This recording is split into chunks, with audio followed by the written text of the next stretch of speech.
Let's describe this picture in English. A little boy is crying on the grass.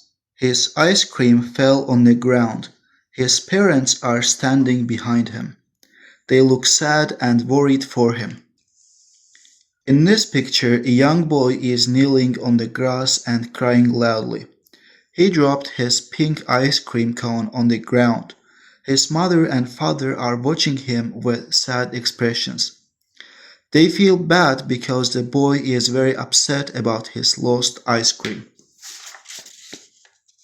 This illustration portrays a distressing moment for a young child.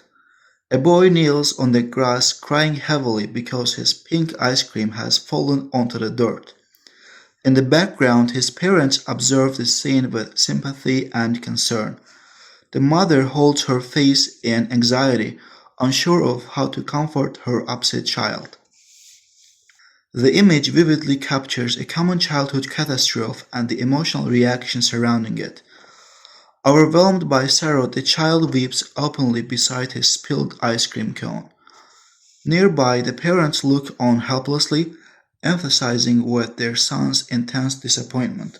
The composition beautifully contrasts the child's raw despair with the subtle, compassionate concern of the adults.